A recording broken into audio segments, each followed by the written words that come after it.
이에 두 제자가 자기들의 집으로 돌아가니라. 아멘. 14절에서 16절 14절에서 16절 말씀 한 절씩 교도하고 16절은 같이 봅니다. 이 말을 하고 뒤로 돌이켜 예수께서 서 계신 것을 보았으나 예수이신 줄은 알지 못하더라. 예수께서 이르시되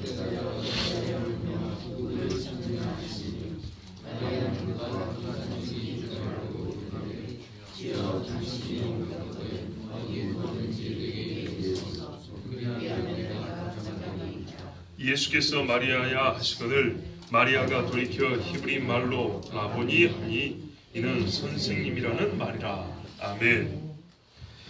예수 그리스도의 부활을 믿는 우리는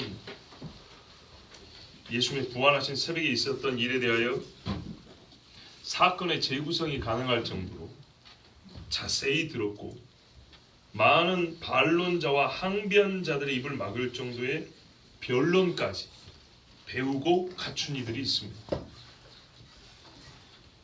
배울 만큼 많이 배웠다는 얘기죠. 기회만 주어지면 이게 진짜라는 증명을 할 정도로 입술에 할 말이 많이 담아져 있는 우리입니다.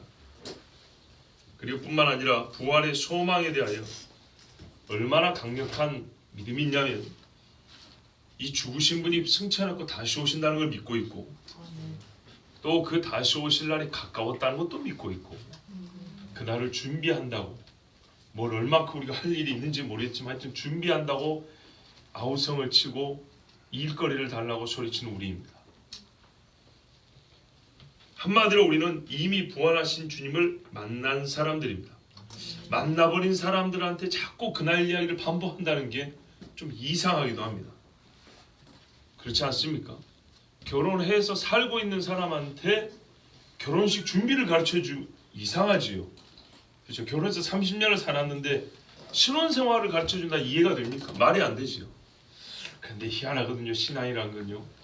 30년 40년 믿어도 처음 그 이야기를 들으면 또 새롭고 30년 믿었지만 40년 어치를 믿을 수 있는 힘이 생기거든요.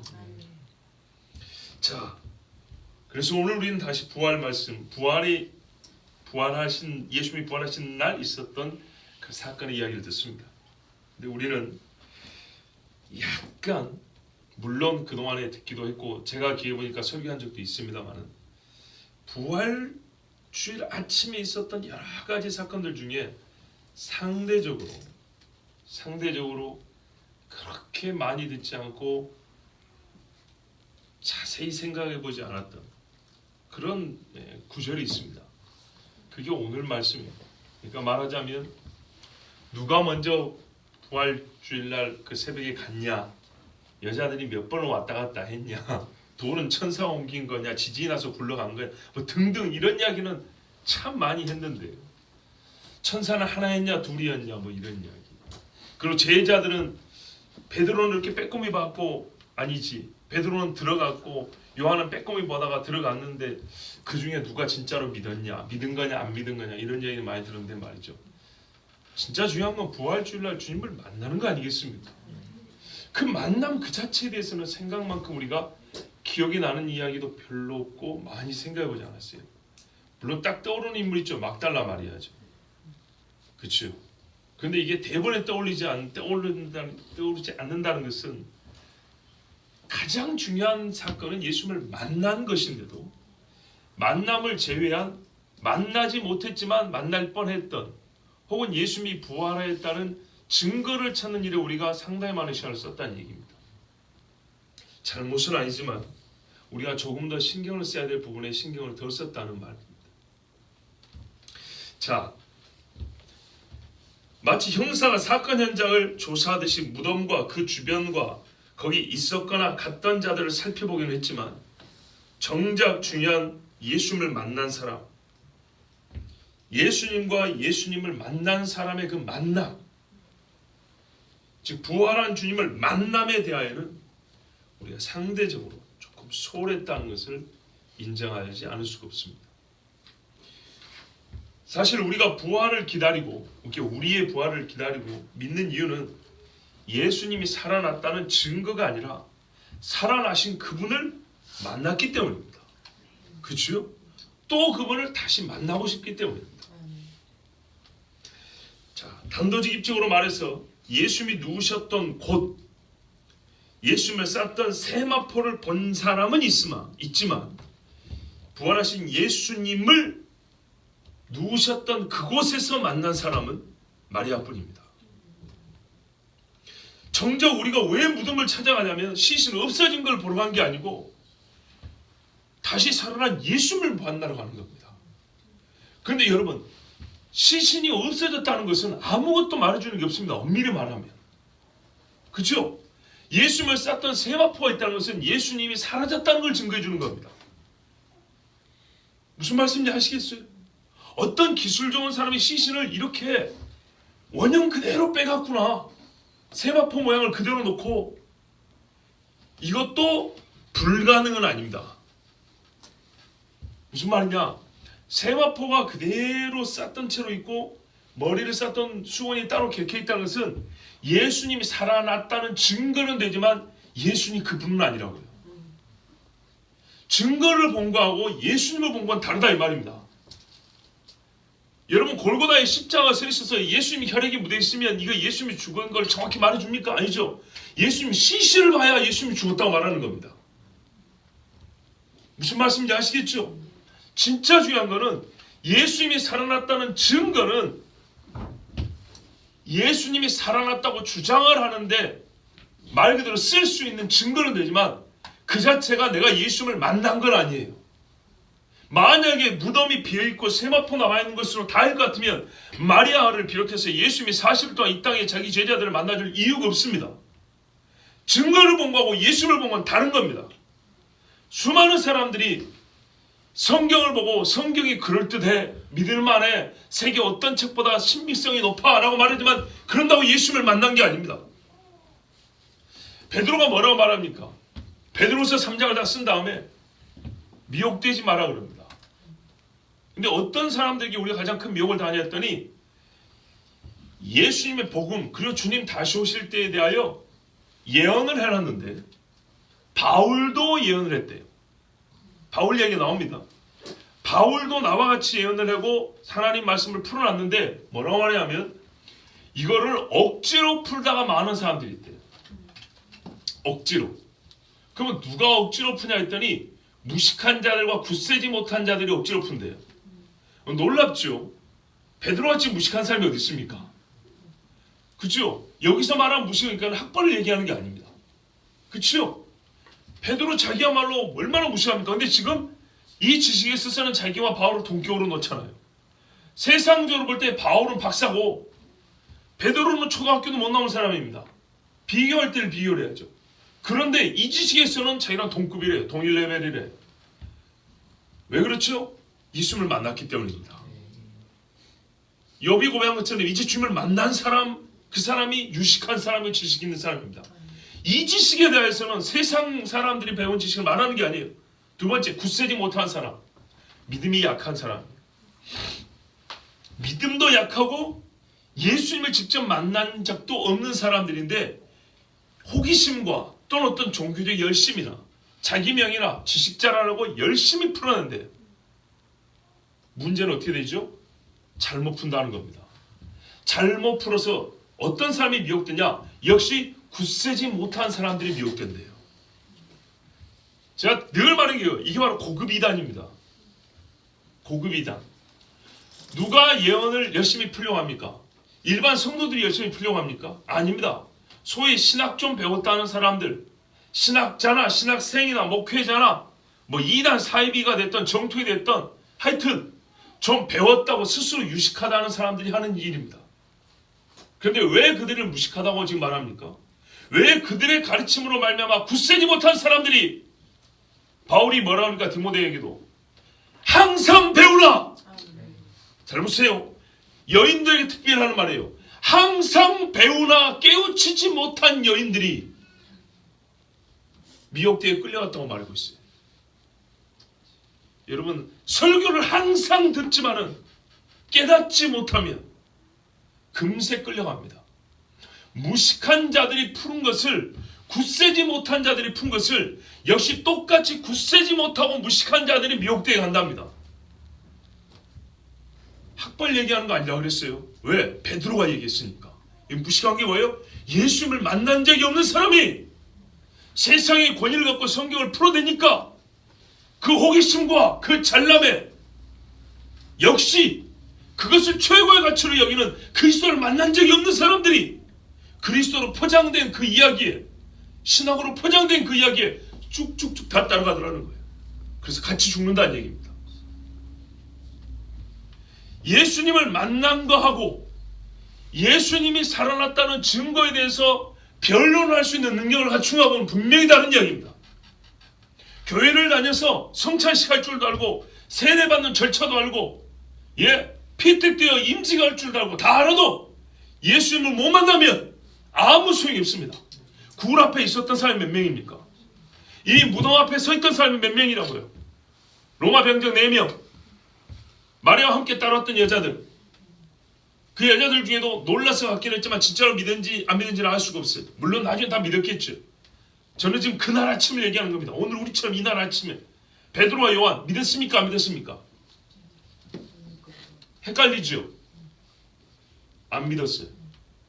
못 믿었어요. 오늘 말씀 8절 9절 보십시오. 베드로는 못 믿었다는 거 아는데 요한은 믿었던 거 아닌가? 같이 있습니다. 시작. 그때야 무덤에 먼저 갔던 그 다른 제자도 들어가 보고 믿더라. 그들은 성경에 그가 죽은 자 가운데서 다시 살아나야 하리라 하신 말씀을 아직 알지 못하더라. 아멘. 자, 이 얼마나 모순된 이야기인가 보세요. 요한은 들어가 보고 믿었답니다. 무슨 말이냐면 요한이 보기에 베드로는 급해서 들어갔어요. 살펴봤는데 이 유식한 베드로가 이때는 어떻게 해요? 감이 없어요. 그래가지고 물론 약간 어두컴컴이 됐겠죠. 동은 이제 트고 있지만은 굴이니까, 엎드려서 들어도 굴이니까 빛이 그렇게 많이 들어오지는 않았을 겁니다. 그런데 분명한 건 뭐가 보일 정도였어요? 세마포가 보이고 얼굴에 쌌던 수건이 개켜있는 것까지 확진이 될 정도의 빛은 들어와 있었어요. 충분히 봤어요. 근데 베드로는 아직 감이 어렵고, 요한은 어떻게 해요? 들어와서 보고 믿더라. 이 보고 믿었다는 말이 상당히 인지적이고 어떤 마음의 결심이 선 듯한 그런 어감을 주는 어휘라고, 헬라어라고 우리는 들었어요. 그럼에도 불구하고 베드로보다는 믿은 것 같은데 아니라는 게 구절에 말했어요. 그들은 아직 알지 못하더라. 이게 무슨 말이냐? 베드로보다는 요한이 정황을 볼 줄 알았어요. 우리 아주 현실적으로 말하면 둘 다 죽은 자가 사랑을 본 적이 있거든요. 언제 봤죠? 그렇죠. 3번 봤지만 그중에 대표인 나사로예요. 자, 죽은 자가 살아났지만 어떻게 됐습니까? 스스로 이거 풉니까? 못 풉니까? 못 풀어요. 어떻게 하냐면 하나하나 싸고 모둠에서 싸버립니다. 낱개로 싸고 끝낼 수도 있지만 모둠에서 싸는 경우도 있습니다. 지방마다 그 이용할 때 봐보세요. 그죠? 다리를 묶어서 싸는 경우도 있고 풀어서 놓을 수도 있는 거예요. 자, 왜냐? 예수님을 쌌던 천이 있고 세마포가 있고 이 2가지 종류가 나오거든요. 자, 어쨌든 간에 아무리 잘해도 스스로 자기를 둘러싼 이 천을 풀지는 못해요. 무슨 말인지 아시죠? 풀었다면 이게 아주 난잡해져 있어야 돼요. 그쵸? 너 훔쳐갔다? 말이 안 돼요. 나 여러분한테 솔직히 한번 물어볼게요. 시신이 피가 막 한테 흘려잡고 있어요. 거기다가 막 향품까지 가지고 막 범벅이 돼 있어요. 거기다 3일 됐네. 그 시신을 싼 채로 돌아가겠어요? 그거 풀어가지고 생몸으로 들고 돌아가겠어요? 싼 채로 가겠죠.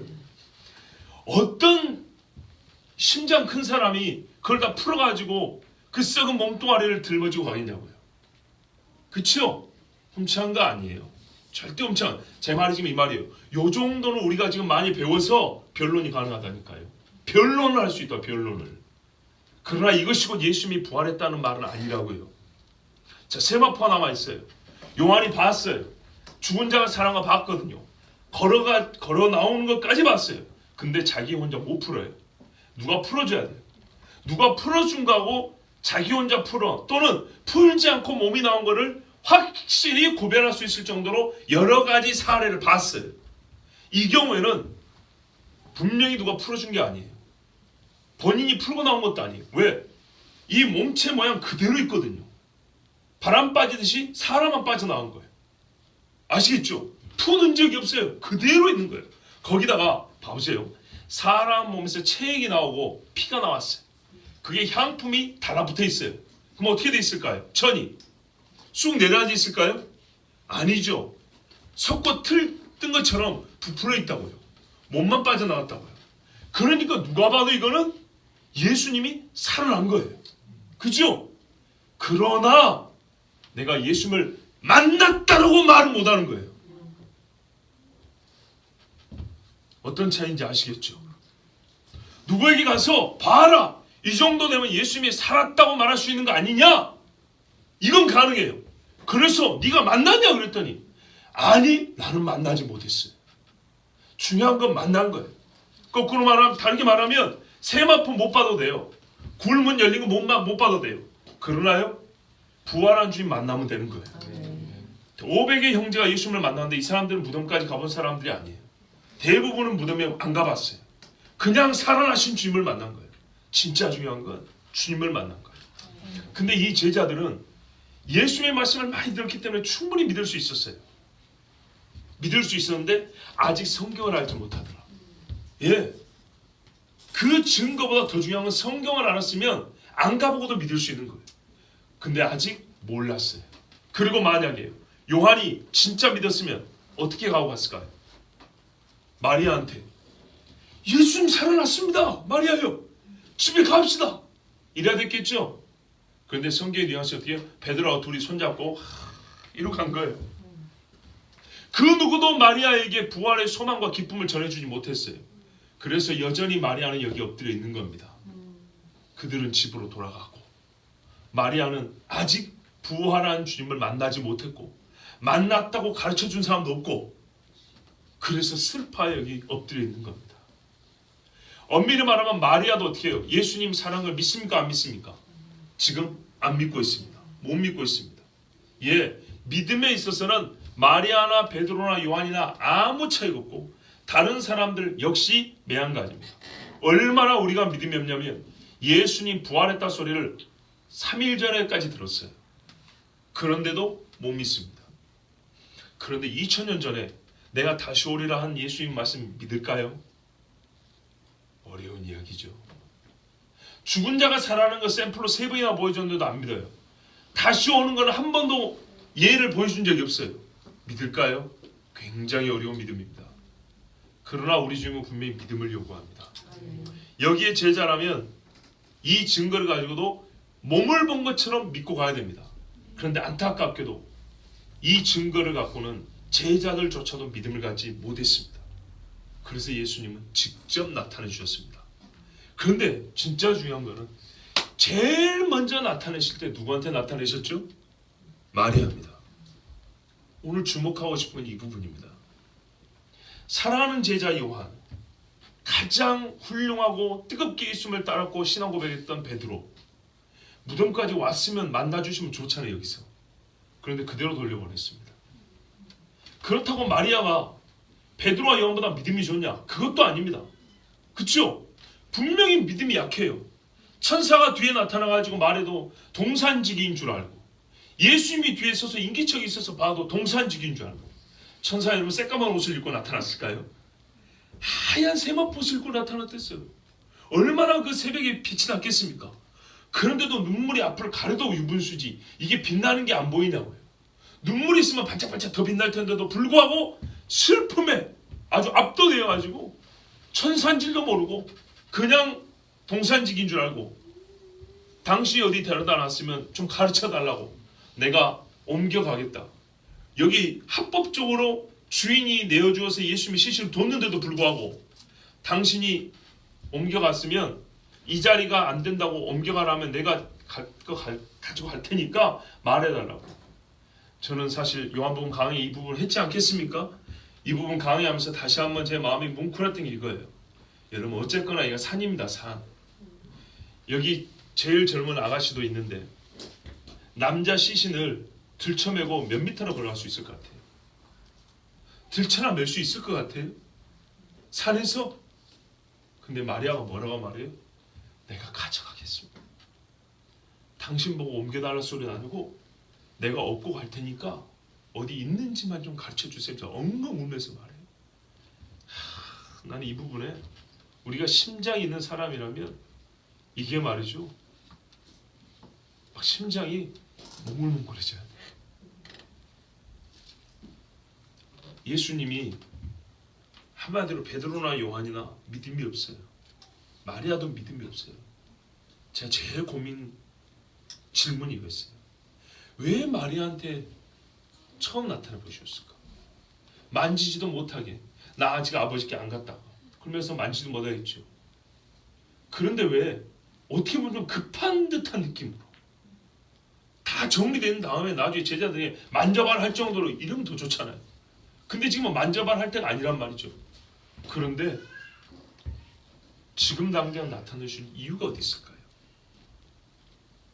제가 오늘 아주 쉬운 설교합니다. 왜 예수님이 마리아 만나셨는지 궁금하죠? 궁금하죠? 집에 안 가고 있었기 때문이에요.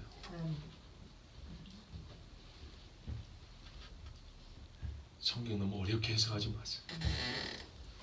어려운 건 어렵게 보고요. 쉬운 건 쉽게 보자고요.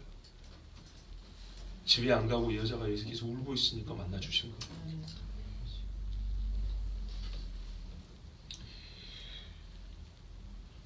진짜 이 사실만 해도 얼마나 우리에게 정말 실제적인 은혜가 되는지 모릅니다.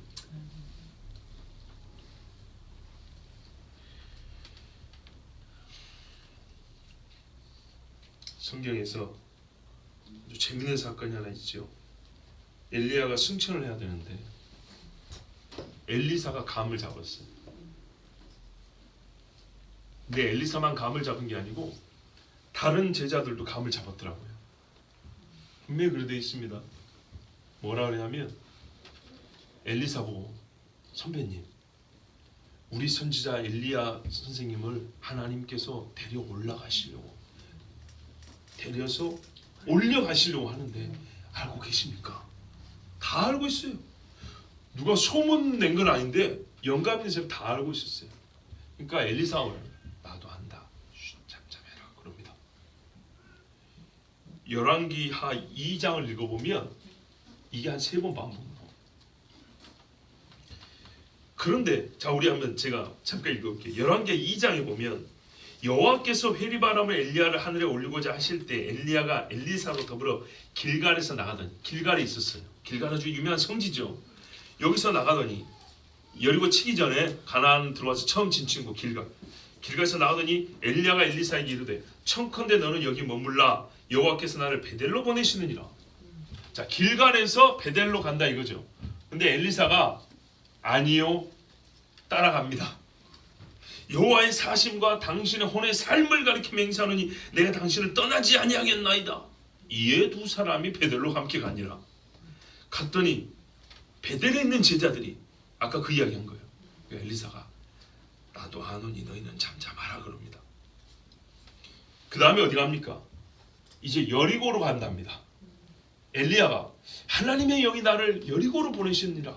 니한테는 가라고 얘기 안 했으니까 너는 여기 있어라. 베델에 있어라 했더니 똑같이 말합니다. 맹세컨대 나도 여리고에 가겠습니다. 할 수 없이 데리고 갑니다. 여리고에 갔더니 제자들이 또 뭐라 그래요? 선생님이 하늘로 데려가려고 하신다. 자, 다 알고 있지요. 근데 쫓아다니는 놈 누구밖에 없어요? 엘리사밖에 없어요. 엘리사가 알아. 가만히 있어 이럽니다. 그 다음에 뭐랄까? 하나님이 나를 요단으로 보내신다 그럽니다. 너 여기 있어라 했더니 아니요. 끝까지 요단까지 따라갑니다. 요단에 가서 어떻게 됩니까? 하나님이 회리바람으로 들어올리시죠. 불난로가 불병에 태워가지고 자 그때 엘리야가 요단강까지 같이 건넙니다. 엘리야의 겉옷으로 물을 치니까 물이 갈라졌죠. 옛날에 여리고성 그러니까 여호수아가 올 때 그 12돌 여기 쌓아놨다가 막 보였을 겁니다. 가로질러 갔습니다. 그런 다음에 엘리야가 엘리사한테 말합니다. 알았다. 네 소원이 뭐냐 이렇게 말합니다. 당신의 영감이 내게 갑절이나 있기를 원합니다. 참 네가 어려운 일을 구하는도다. 그러나 나를 너에게서 취하여 가는 것을 네가 보면 하나님이 취하여 가시는 것을 네가 보면 그 일이 내게 이루려니와 그렇지 않으면 이루지 아니하리라. 이렇게 말을 하는 중에 이제 하나님이 들고 올라가 버립니다. 그때 엘리사가 봅니다. 그래서 내 아버지여 이스라엘의 병거와 마병이여 그럽니다. 나중에 엘리사가 죽을 때도 이스라엘 왕이 이렇게 탄식을 합니다. 거의 엘리야격의 사역을 했다는 얘기입니다.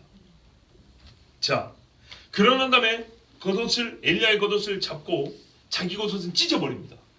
그리고 엘리야의 영감을 입는다는 것으로 엘리야의 옷을 입은 다음에 먼저 이걸로 강물을 치죠. 엘리야의 하나님은 어디 계십니까? 했더니 확 갈라지죠. 이래서 요단강이 3번 갈라졌습니다. 하여튼 이러고 또 입고 건너옵니다. 자, 엘리야의 영감이 엘리사에게 임한 절대적인 원인이 있습니다. 그게 뭡니까? 예, 같이 있었다는 겁니다. 조건이 아닙니다. 여러분 이 말을 구별해서 들으십시오. 새벽이긴 하지만 조건이란 인과관계에 있어서 본질적으로 필연적이거나 당위적인 관계에 있을 때 조건이라는 겁니다. 무슨 말이냐면 하나가 원인이고 하나가 결과인데 이 관계가요 필연적이어야 돼요. 아니면 마땅히 그래야 돼요. 반드시 뭐뭐 해야 한다. 마땅히 뭐뭐 해야 한다. 반드시 그럴 수밖에 없다라는 이 관계에 있을 조건이라고 그래요. 그렇죠. 뭐가 갖춰져야 그 다음에 따르는 거 있죠. 요게 조건이에요. 그래서 조건은 창조의 법칙과 진리에 해당하거나 또는 법규나 약속에 의해서 정해집니다. 우리가 무슨 행정적인 일을 할 때도 서류가 준비되어 있어야죠. 요게 조건이에요. 이거 안 되면 처음부터 심사를 안 하죠. 이런 게 조건입니다. 좀 일상의 예를 들어볼까요? 밥을 짓기 위해서는 반드시 쌀이 있어야 합니다. 불이 있어야 열이 있어야 쌀이 밥이 됩니다. 맞죠? 열이 없이 쌀이 밥이 되지 않습니다. 밥을 하기 위해서는 쌀도 있어야 하고 불도 있어야 된다. 열이 있어야 된다. 이게 조건입니다. 초등교수님 맞죠? 맞습니다. 그러나 원인은 인과관계는 있지만 조건이 아닙니다. 여러분 길 가다 거지를 만났어요. 내가 거지에게 돈 1,000원 줬어요. 줬어요. 반드시 해야 됩니까? 아닙니다. 거지가 거기 있었기 때문에 준 것이지만 거지가 있으면 반드시 줘야 되는 건 아닙니다. 내 주머니에서 돈 1,000원이 나가는 조건이 아닙니다. 원인은 됐지만 조건은 아니라고요. 무슨 말씀이 이해가 되십니까? 주여, 엘리사가 엘리야의 영감을 받기 위해서 그가 승천하는 것을 보는 것은 조건이 아닙니다. 만약에 승천하는 것을 보는 것이 조건이라면 예수님의 승천을 본 자들은 즉시로 예수님의 영감을 갑제나 받았을 겁니다. 조건은 창조의 법칙에 해당한다니까요. 엘리사가 엘리야의 영감을 받은 것은 그가 엘리야 곁을 떠나지 않은 것이 원인은 됐지만 조건은 아니라고요. 떠나지 않았다고 해서 반드시 해줘야 되는 건 아니라고요. 그런데 엘리야는 떠나지 않았기 때문에 해줬어요. 반드시는 아니지만 해줬다고요. 다시 말하면 무덤에 엎드려 있으면 부활한 예수를 무조건 만나야 되냐? 무조건 만날 수 있냐? 그게 하나님의 법이냐? 그건 아니에요. 그런데 무덤에 엎드려 있으니까 만나줬어요. 이해가 되십니까? 기도를 2시간을 해야 하나님을 만나는 게 법이냐?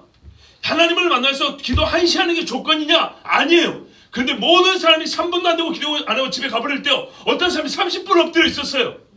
주님이 그 사람 만나준다니까요.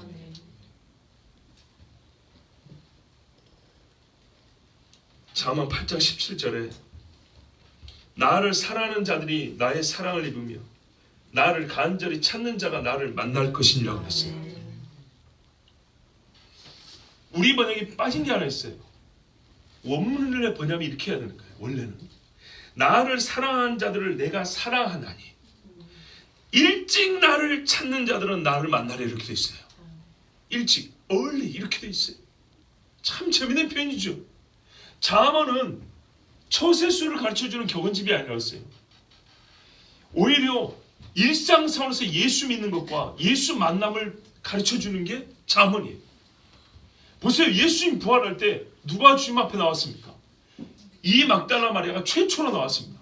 사람들 끌어당겨서 최초로 나왔고 최초로 가서 무덤에부터 알렸습니다.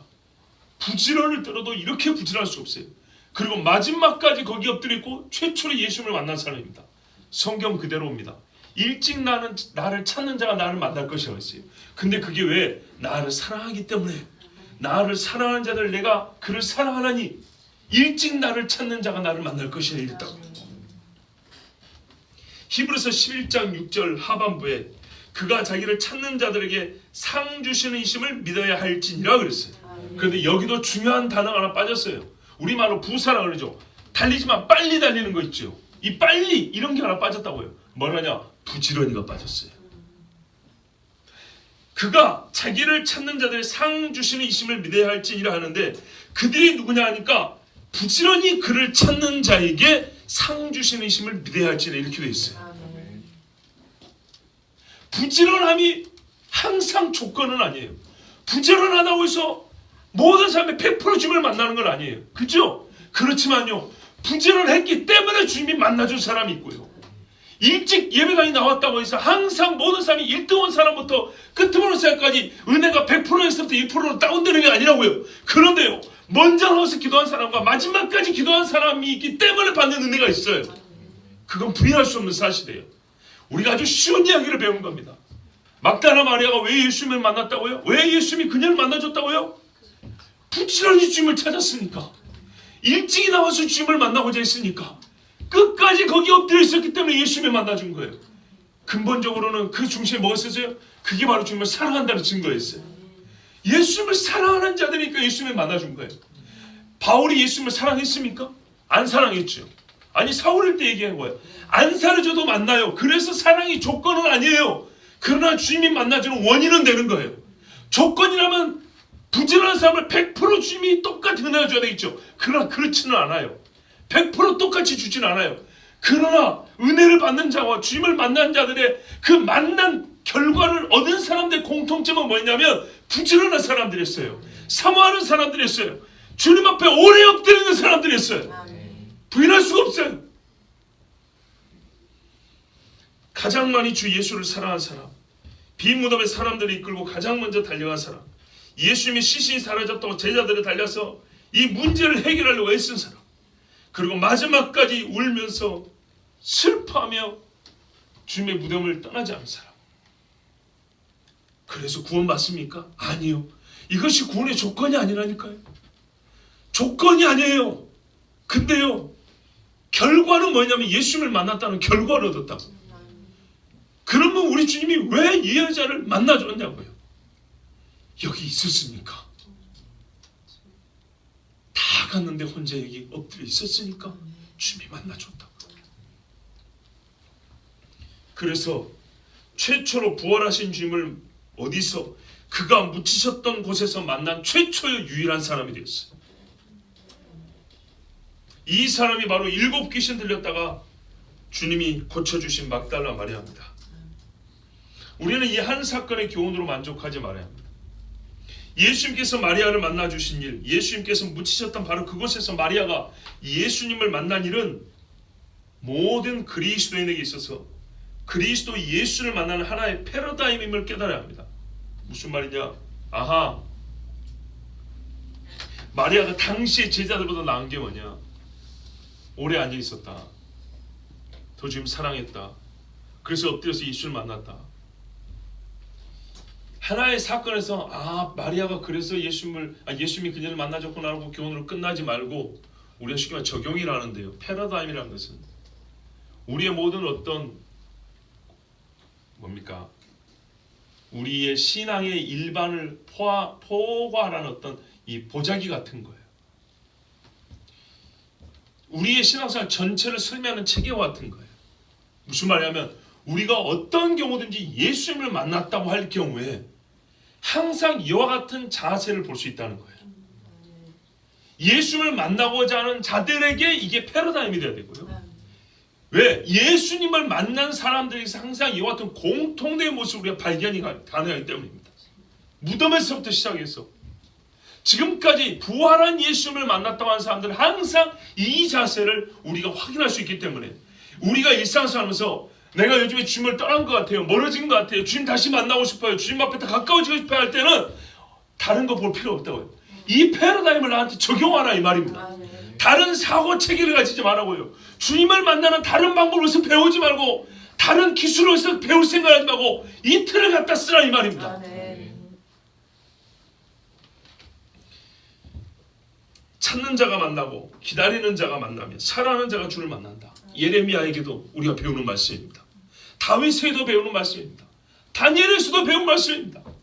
아브라함에서도 배운 말씀입니다. 그치요? 아브라함 때문에 롯이 건짐을 받았다고 되어 있어요. 패러다임. 항상 우리가 구함을 받고 주님을 만나고 주님으로부터 은택을 받을 때 말이죠. 조건이 아닙니다. 조건의 패러다임을 말하는 게 아니에요. 조건의 패러다임은 전혀 용서받을 가능성도 없고 이유도 없는 사람을 하나님이 일방적으로 만나주신 거예요. 그런데 우리가 말하는 하나님 만남의 은혜에 뭡니까? 원인으로서의 패러다임을 말하는 거예요. 우리는 이미 주님을 만난 사람들이지 않습니까? 전에 주님을 만난 자들이 다시 주님 앞에 가까이 갈 때 또는 무언가 증거를 가지고 있지만 정말 주님을 내가 만났다라고 할 때 성경에서는 그리고 실제 우리 생활에서는 이 패러다임을 보여준다는 겁니다. 주님이 말하는 거예요. 구하라, 찾으라, 두드리라, 입을 넓게 벌려라, 너희가 새벽을 깨우라, 밤마다 내가 주의 전에 찾아간다. 항상 이 틀을 우리에게 보여준다는 말입니다. 성경은. 부활주일 아침에 그래서 저는 여러분에게 성령과 성경으로 권합니다. 주님을 사랑하십시오. 아멘. 먼저 나오십시오. 아멘. 전에 나오기를, 주님 전에 나오기를 부지런히 하세요. 아멘. 이게 조건이 아니에요. 조건은 아니지만 원인은 됩니다. 아멘. 다 하더라도 당신은 머물러 있으세요. 아멘. 조건이 아니지만 원인이 되어 주님이 마지막 남아있는 나를 찾아오십니다. 아멘. 그런다고 해놓고 꼭 시간을 재라는 얘기가 아닙니다. 어린아이처럼 순진하게 받으셔야 되지만은 어린아이처럼 뜻없이 받지는 않을 정도의 지식과 지혜는 다 있으시죠? 예. 내가 할 수 있는 이상을 하나님 주님 앞에 가세요. 주님 앞에 나의 마음에 진심을 보이는 표를 보이세요. 다 가더라도 주님 어디 있는가 알기 전에는 내가 갈 수 없다라는 동산직이라도 내가 만나서 그 시시인데라도 알면 내가 업고서라도 가겠다는 이 마음 주님이요 그것을 원인으로 해서 만나 주셨습니다. 그래서 시편 30편 5절이 정말로 이 마리아에게 주신 하나님의 예언적인 말씀과 같습니다. 또는 오늘 우리에게 주신 말씀 같습니다. 시대로 볼 때는 그렇고요. 또 개인이 주님을 만남에도 적용되는 말씀입니다. 뭐라고 되어 있냐? 정말 시가 있어요. 시가. 저녁에는 울음이 기숙할지라도 기숙 들어와서 잠자는 거 알죠? 기숙사 하숙집. 예. 저녁에는 울음이 기숙할지라도 아침에는 기쁨이 오리로다. 아멘. 밤새 울었어요. 그 눈물을 무덤에서도 그치지 않고 주님 앞에 보였어요. 제자들은 설마 하고 고기만 갸우뚱하는데 이 여자는 울었어요. 그리고 주님이 그 눈물을 닦아주시려고 요한계시록 마지막에 다시 죽는 것이나 아픈 것이나 우는 것이 없어 내가 그 눈물을 닦아주리니 그랬죠. 부활하신 주님이 마리아의 눈물을 닦아주시려고 오셨어요. 조건은 아니에요. 조건은 갖추면은 의무를 요구하게 돼 있어요. 내가 이거 했으니 당신도 해야지. 이게 그래서 조건은 아니에요. 그렇지만 아무것도 없는데 주님이 무덤 앞에 나오지 않았어요. 마리아가 거기 있었기 때문에 나오셨어요. 눈물 흘리며 있는 마리아가 있었기 때문에 그 눈물을 닦아주시려고 부활하신 예수님이 처음으로 마리아를 만나주셨습니다. 증거가 충분합니까? 그러나 예수님을 만나지 못했다면 이제는 주님을 만나기 위해서 무덤 앞에 엎드려 계십시오. 아멘. 주님이 만나주십니다. 아멘. 기도하겠습니다.